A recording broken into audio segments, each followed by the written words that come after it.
നമസ്കാരം. The Kerala story എന്ന cinema ഇന്ന് കേരളത്തിൽ ദൂരദർശൻ പ്രദർശിപ്പിക്കുകയാണ്. നമുക്കറിയാം, കേരള സ്റ്റോറി എന്ന പേരിൽ സംഘപരിവാറിൻ്റെ ഗവേഷണ സ്ഥാപനങ്ങളിൽ നിന്ന് പുറത്തിറങ്ങിയ ഒരു സിനിമയാണ് ദി കേരള സ്റ്റോറി. 32,000-ഓളം മലയാളി പെൺകുട്ടികൾ IS-ൻ്റെ പിടിയിലകപ്പെട്ടു എന്നാണ് പൊതുവെ പ്രചരണം നടത്തിക്കൊണ്ടിരിക്കുന്നത്.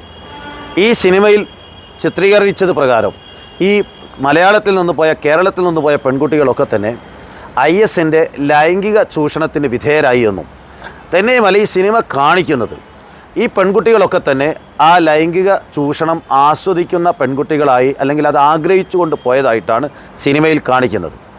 ഇതിനു വേണ്ടിയിട്ട് ഒരു കുടുംബ പശ്ചാത്തലത്തിൽ കാണാൻ സാധിക്കാത്ത രൂപത്തിൽ സർട്ടിഫിക്കറ്റ് കൊടുക്കേണ്ട ഒരു സെക്സി സിനിമയായിട്ട് ഈ സിനിമ മാറിയിരിക്കുന്നു.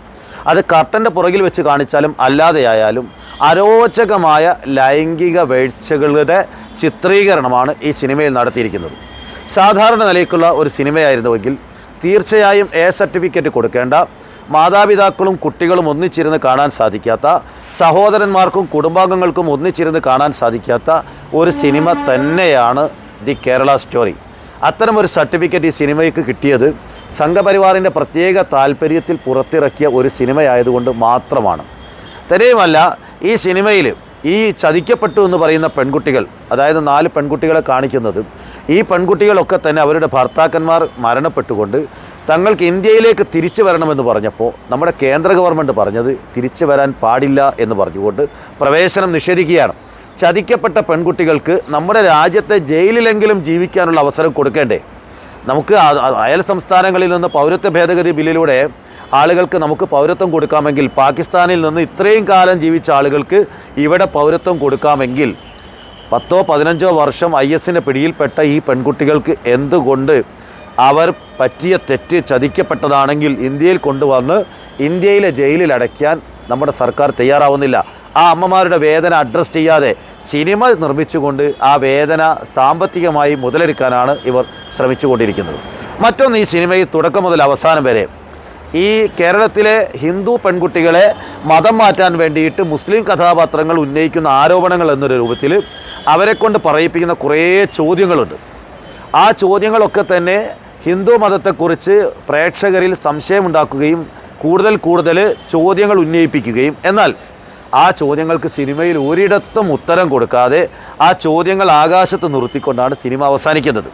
ധാർമ്മികമായിട്ട് അത്തരം ചോദ്യങ്ങൾ ഉന്നയിക്കുന്ന, മതത്തെ സ്നേഹിക്കുന്ന ആളുകളാണെങ്കിൽ ആ സിനിമ അവസാനിക്കുന്നതിന് മുമ്പ് ആ ചോദ്യങ്ങൾക്ക് ഉത്തരം കൊടുത്ത് വേണ്ടേ സിനിമ അവസാനിപ്പിക്കാൻ? ഒരിടത്തും ഉത്തരം കൊടുക്കാതെ വിശ്വാസികൾക്കിടയിൽ സംശയമുണ്ടാക്കുന്ന ഒരു ഹിന്ദു വിരുദ്ധ സിനിമയാണ് കേരള സ്റ്റോറി എന്ന് പറയാൻ ഞാൻ ആഗ്രഹിക്കുന്നു. തീർച്ചയായും അതൊരു ഹിന്ദു വിരുദ്ധ സിനിമയാണ്. മറ്റൊന്ന്, സ്ത്രീകളെ ലൈംഗിക ചൂഷണത്തിന് ഉപയോഗിക്കുന്നു എന്നൊക്കെയാണ് വല്ലാതെ രക്തം തിളയ്ക്കുന്ന ആളുകൾ പറയുന്നത്. എന്നാൽ ഇന്ത്യയിൽ ബിൽക്കീസ് ബാനു എന്ന് പറയുന്ന ഒരു ഗർഭിണിയെ ക്രൂരമായി ബലാത്സംഗം ചെയ്ത കുടുംബാംഗങ്ങൾ ജീവന് വേണ്ടി കിണപേക്ഷിച്ചപ്പോൾ അതിൽപ്പെട്ട സ്ത്രീകളെ ക്രൂരമായി കൂട്ടബലാത്സംഗം ചെയ്ത പ്രതികളെ സ്വാതന്ത്ര്യത്തിൻ്റെ അമൃതവർഷത്തിൻ്റെ ആനുകൂല്യം നൽകി വിട്ടയച്ച ആളുകളാണ് ഇത്തരം സ്ത്രീകളെക്കുറിച്ച് കരയുന്നത് എന്നതുകൂടെ ഇവിടെ ചർച്ച ചെയ്യപ്പെടേണ്ടതാണ്. അവരാണ് സന്ദേശ് ഖാലിയിലെ അക്രമത്തെക്കുറിച്ച് കരയുന്നത് എന്ന് പറയാൻ കൂടെ നമ്മൾ സമയം കണ്ടെത്തേണ്ടതുണ്ട്. അതുകൊണ്ട് ഇത്തരത്തിലുള്ള സിനിമ, പ്രത്യേകിച്ച് ദൂരദർശൻ, ഒരു കുടുംബ പശ്ചാത്തലത്തിൽ കാണാൻ പറ്റുന്ന സിനിമകളാണ് സാധാരണ ദൂരദർശൻ സംപ്രേഷണം ചെയ്യുന്നതും. അതുകൊണ്ടാണ് കുടുംബങ്ങൾ അതിന് മുന്നിൽ പോയിരിക്കുന്നത്. എന്നാൽ അതിന് വിരുദ്ധമായിക്കൊണ്ട് ദൂരദർശൻ ഒരു ലൈംഗിക ചുവയുള്ള സിനിമ, കുടുംബങ്ങൾക്ക് ഒന്നിച്ചിരുന്ന് കാണാൻ പറ്റാത്തൊരു സിനിമ പ്രദർശിപ്പിക്കുന്നത് തെറ്റായിപ്പോയി, ശരിയായില്ല, വഞ്ചനാപരമായ സമീപനമാണ്, നെറികെട്ട സമീപനമാണ് എന്ന് പറയാതിരിക്കാൻ നിർവാഹമില്ല. അവസാന നിമിഷത്തിലെങ്കിലും ഇത് കുടുംബത്തിന് ഒന്നിച്ച് കാണാൻ കഴിയാത്ത ഈ സിനിമ പ്രദർശിപ്പിക്കുന്ന തീരുമാനത്തിൽ നിന്ന് ദൂരദർശൻ പിന്മാറണമെന്ന് അഭ്യർത്ഥിക്കുന്നു. പ്രിയപ്പെട്ട രക്ഷിതാക്കളോട് നിങ്ങൾ കുടുംബം ഒന്നിച്ച് ഈ സിനിമ കാണാൻ ശ്രമിക്കരുതെന്ന് വിനീതമായി അഭ്യർത്ഥിച്ചുകൊണ്ട് നന്ദി, നമസ്കാരം.